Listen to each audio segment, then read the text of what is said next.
Hello and welcome to week 49. It was a good week. I am down 1.2 pounds from last week and down 79 pounds overall. So I'm obviously happy with that to be down. So now we're so close to 80 pounds down. So fingers crossed by next week. I feel like I've said that 100 times, but now with just 1 pound, I feel like it's going to be doable. If not next week, the week after. Funny math joke, or not math joke, but like unintentional scale victory. I've been using my Fitness Pal and it calculates like how much, like your percentage down.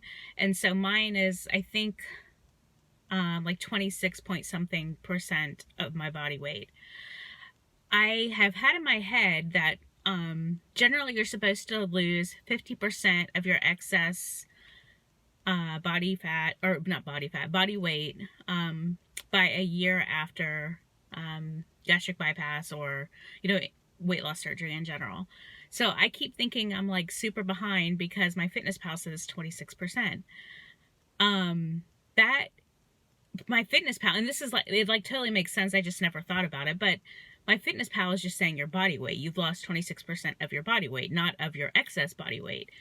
So I did the calculations and I've lost a little over 52% of my excess body weight. So I'm like in the normal goal or the normal range of what I'm expected, or average, I guess. It's probably not expected. Maybe it's just average of what people lose in their first year of weight loss surgery. So I'm super happy about that because my year is coming up. It's October 29, will be a year since my surgery. So I'm sorry if I'm looking all around. The way that my placement of my camera is in my car, it's just all over. I don't know where to look. So anyway, October 29 will be a year since my surgery, and we are 27 days away from that. So a little less than 4 weeks. So yeah, what a year it's been. I can't believe I don't know, has it been, like, I keep saying this, like, on one hand, it seems like it's been longer than a year. On the other hand, it seems like it was just yesterday.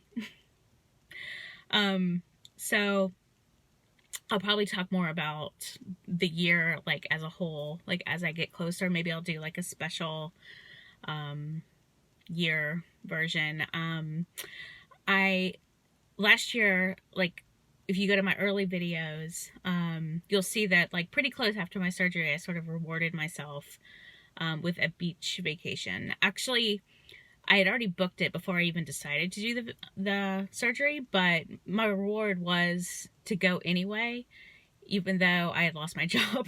So I kept the vacation and said, oh, well, even though I probably can't afford to do this because I've lost my job, not only now do I have time, but I have, a reason to do it. And so that was like my treat to myself. And so this year, around the 1 year mark, I booked the same beach house. It'll be hopefully slightly warmer because I'm going in mid-October instead of early November, and I'm hoping it'll be warm enough at least to like walk on the beach. I don't think it'll be warm enough to get in the water or lay out for like a long period of time, to get any sun. But I hope it will be better to, walk on the beach, spend time on the porch. It has a great porch, or deck, I guess is what I should say. It's right on the beach. You can hear the water while you're falling asleep. It's totally awesome. So I'm really looking forward to that. And that is in 16 days.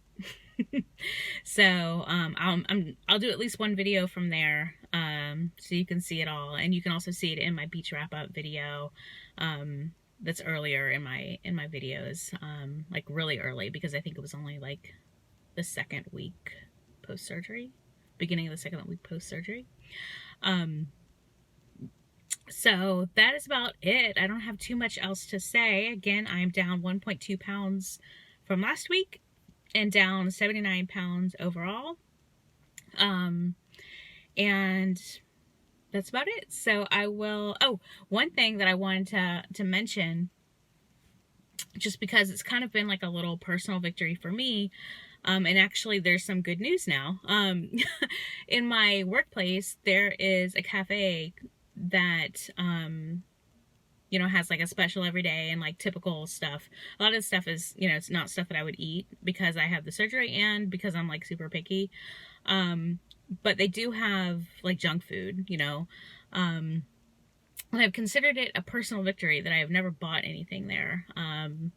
You know, I actually have tried, but I kind of take it as a sign, because I've gone to the vending machine to get like baked lays or, you know, something like that twice, and both times it wouldn't, the first time it wouldn't take my dollar, and the second time it wouldn't take my change. It was like one of those, you know, quarters, like commemorative quarters, and I think it was like a different weight, and it just wouldn't take it.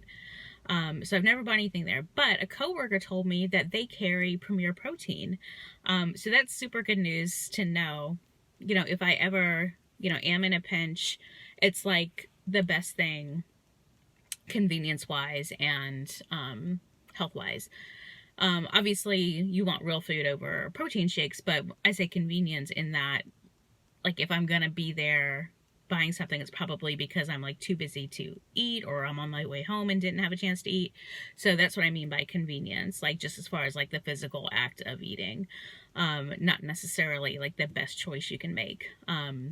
But stats wise, Premier Protein is awesome. It has like a ton of protein. I think it's like 30 grams just for like 11 ounces or so, 1 gram of sugar, 4 carbs. And I have been adding one or so a day, and I keep one in my fridge just to have like sips every once in a while. And I'm not doing it as a meal thing, or not a meal thing. Yeah, I mean, I'm not doing it for a meal. It's more of like for a snack. And then really the reason I started doing it, which I've already mentioned, is for hair loss. Just to try and get in that extra protein. So I think it's starting to work. I'm starting to get these little baby hairs. You can't see them, but I mean, it's not normal to have, for me to have like short hairs on top. So I'm hoping that it'll start to grow in pretty soon. So anyway, I just wanted to mention that because I've avoided it because I figured there was nothing good there. But it's just nice to know, like in a pinch, that this place has Premier Protein. And just like as a tip, for any of y'all traveling, you know, if you're not in a situation where you have like a cafe, I mean, maybe you could even ask a cafe if you have it, you know, one of these types of things at like your office plaza, if they can carry, you know, protein shakes if they don't already have it. But it's worth looking. Like if you're traveling and you stop by a 7-Eleven or a convenience store, you know, it's getting harder and harder to make an excuse that, oh, there's nothing else good to eat, because almost every place has, you know, some type of protein shake or nut. You know, if you don't get like honey roasted or something like that with like a ton of sugar. And most fast food places probably have some sort of grilled chicken where you can take up all the crap that comes on it. Or in the case of Chick-fil-A, just have like Chick-fil-A nuggets, like grilled or regular. The regular aren't so bad. I could basically tell you everything you need to know about every stat at Chick-fil-A. But I'll save that for another video. Or not. Okay, that's it. I will see y'all later. Bye.